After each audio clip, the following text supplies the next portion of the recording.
विचारधारा कांग्रेस की आइडियोलॉजी के साथ और ख़ास तौर पे कांग्रेस परिवार, कांग्रेस की विचारधारा हमें हमेशा एक मजबूत ऊर्जा देती रही। हमारी राजनीति की नींव कंप्लीट रूप से सेकुलर, किसी भी धर्म, कौम और जाति की आइडेंटिटी पर कोई हमला नहीं, उसकी आइडियोलॉजी की सुरक्षा। क्या आप जानते हैं कि लोकसभा चुनाव से पहले बिहार की राजनीति में बुधवार को कौन सा बड़ा उलटफेर देखने को मिला? आखिर क्यों बिहार की सियासत के दिग्गज नेता राजेश रंजन उर्फ पप्पू यादव ने कांग्रेस का दामन थाम लिया और अपनी जन अधिकार पार्टी को कांग्रेस में विलय भी कर दिया?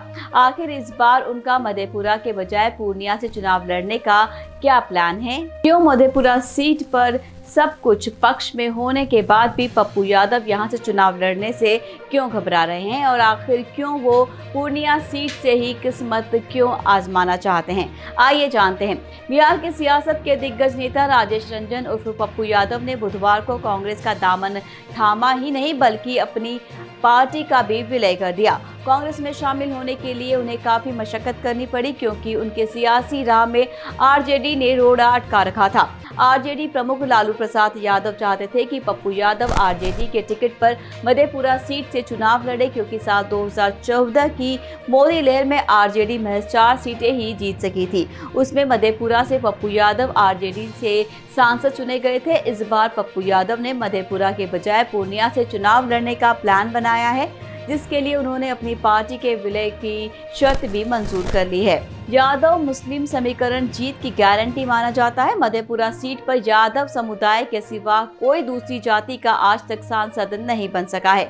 पूर्णिया सीट पर मधेपुरा सीट से आधे से भी ज्यादा कम वोट होते हैं। मधेपुरा सीट से सांसद रहने के बाद भी पप्पू यादव साल 2024 में यहां से चुनाव लड़ने के लिए रजामंद नहीं है। ऐसे में सवाल उठता है कि आखिर क्या वजह है कि मधेपुरा सीट पर सब कुछ पक्ष में होने के बाद भी पप्पू यादव यहां से चुनाव लड़ने से घबरा रहे हैं और पूर्णिया सीट से ही किस्मत आजमाना चाहते हैं। मधेपुरा के इतिहास से घबरा रहे हैं पप्पू यादव। 5 बार के सांसद रहे पप्पू यादव बिहार के बदले हुए सियासी समीकरण में अपने लिए जगह नहीं बना रहे थे। आरजेडी से अलग होने और अपनी नई पार्टी बनाने के बाद 9 साल के बाद भी कोई राजनीतिक मुकाम नहीं बना सके। ऐसे में पप्पू यादव अपने मजबूत सियासी ठिकाने के लिए कांग्रेस के साथ आरजेडी से भी बातचीत कर रहे थे। ऐसे में आरजेडी सुप्रीमो की तरफ से उन्हें मधेपुरा सीट से चुनाव लड़ने का ऑफर दिया गया था, लेकिन इसके लिए उन्होंने मना कर दिया। इसके पीछे मधेपुरा का सियासी इतिहास है, जिसकी वजह से चुनाव लड़ने का फैसला नहीं कर पा रहे थे। पप्पू यादव मधेपुरा सीट से 3 बार लोकसभा चुनाव लड़ चुके हैं, जिसमें 2 बार जीते हैं और 1 बार उन्हें हार का सामना करना पड़ा। मधेपुरा भले ही यादवों का गढ़ माना जाता है, लेकिन यहाँ यादव समुदाय के दिग्गज नेताओं को हार का सामना भी करना पड़ा है। बीपी मंडल से लेकर राजेंद्र प्रसाद यादव, शरद यादव और लालू प्रसाद यादव जैसे दिग्गज नेताओं को मधेपुरा सीट पर मात खानी पड़ी है। लालू यादव को शरद यादव ने हराया था, तो शरद यादव को लालू और पप्पू यादव दोनों ने बारी बारी से शिकस्त दी थी। मधेपुरा में कौन से सियासी समीकरण है हिट? मधेपुरा के जातीय गणित पर नजर डालें तो यहाँ MY यानी मुस्लिम यादव समीकरण काम करता है। यहाँ करीब 3.5 लाख यादव और 2 लाख मुस्लिम, 1.5 लाख ब्राह्मण, 1.25 लाख राजपूत हैं। दलित समुदाय के 2.25 लाख वोटर हैं, जिनमें मुसहर करीब 1.8 लाख दलित, करीब 1.10 लाख कायस्थ, करीब 10,000 कुर्मी, कोयरी 1.5 लाख हैं, तो धानुक करीब 50,000 हैं।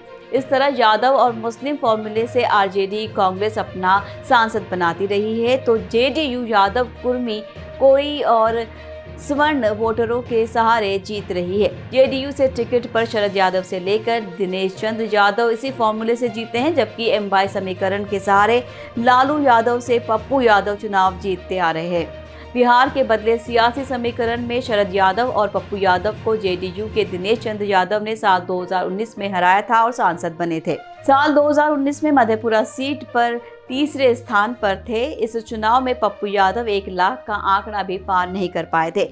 इन्हें 97,631 वोट मिले थे। नतीजा ये हुआ कि इनकी पार्टी साल 2020 का विधानसभा चुनाव भी नहीं जीत पाई और नहीं लड़ी थी। यही वजह है कि पप्पू यादव को मधेपुरा लोकसभा सीट अब अपने सियासी तौर पर मुफीद नहीं लग रही है और वो लड़ने से घबरा रहे हैं। साल 2024 में पप्पू यादव हर हाल में संसद पहुंचना चाहते हैं, लेकिन मधेपुरा की बजाय पूर्णिया सीट से चुनाव लड़कर पूर्णिया सीट पप्पू यादव को क्यों भा रही है, ये भी हमने आपको बताया है। पप्पू यादव ने मधेपुरा की तुलना में पूर्णिया को चुनाव लड़ने के लिए चुना है। पप्पू यादव पहली बार विधायक मधेपुरा जिला से बने थे, लेकिन लोकसभा पहुंचने के लिए पूर्णिया को चुना था। पप्पू यादव साल 1990 में पहली बार निर्दलीय प्रत्याशी के तौर पर मधेपुरा की सिंहेश्वर सीट से विधायक बने। इसके एक साल के बाद 1991 की लोकसभा चुनाव में पप्पू यादव निर्दलीय उम्मीदवार के तौर पर पूर्णिया से न केवल चुनाव लड़े बल्कि जीतकर सांसद बने। 1996 के लोकसभा चुनाव में पप्पू यादव समाजवादी पार्टी के टिकट पूर्णिया से दूसरी बार जीतने में सफल रहे और 1999 में चुनाव में पप्पू यादव फिर से पूर्णिया से निर्दलीय मैदान में उतरे और तीसरी बार सांसद बनने में सफल रहे। पप्पू यादव पूर्णिया सीट से 2 बार निर्दलीय और 1 बार सपा से सांसद रहे हैं। इसीलिए साल 2024 के चुनावी मैदान में उतरने के लिए उन्होंने 6 महीने पहले पूर्णिया सीट से चुनाव लड़ने का ऐलान कर दिया था और पूर्णिया में बाकायदा कैंपेन कर रहे हैं। प्रमाण पूर्णिया का कैंपेन चल रहा है और हाल ही में एक बड़ी रैली करके अपनी शक्ति का प्रदर्शन भी वो कर चुके हैं। पप्पू यादव इस बात को भी बखूबी समझते हैं कि बीजेपी की अगुवाई वाले एनडीए को बिना इंडिया गठबंधन के सहयोग से मात नहीं दे सकते हैं।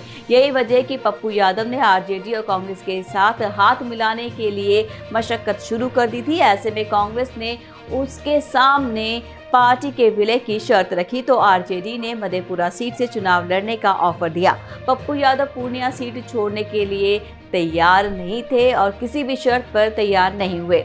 इसकी वजह से पूर्णिया का सामाजिक समीकरण था। पूर्णिया लोकसभा सीट में 60% हिंदू 40% मुस्लिम वोटर हैं।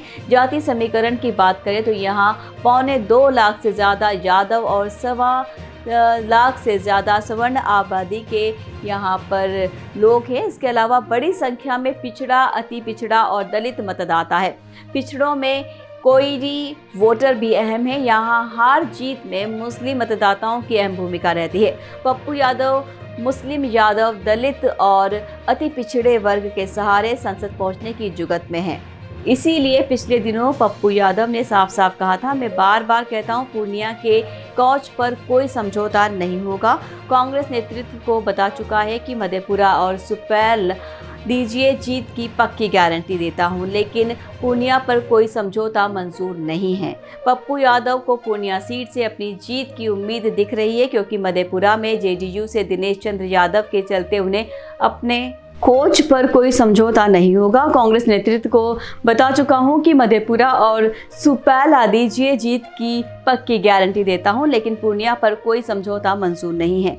पप्पू यादव को पूर्णिया सीट से अपनी जीत की उम्मीद दिख रही है क्योंकि मधेपुरा में जेडीयू से दिनेश चंद्र यादव के चलते उन्हें अपने यादव समाज के वोटों में बिखराव होने की संभावना दिख रही है, जबकि पूर्णिया सीट पर यादव और मुस्लिम का एक मुश्त वोट उनके हिस्से में जा सकता है। इसलिए पप्पू यादव मधेपुरा के बजाय पूर्णिया से लोकसभा सीट से चुनाव लड़ने की जिद पर अड़े रहे और उसके लिए अपनी पार्टी के विलय की शर्त को भी मंजूर कर लिया है। तो ये थी हमारी खास पेशकश। ऐसी और अपडेट्स के लिए जुड़े रहिए एयर न्यूज़ के साथ।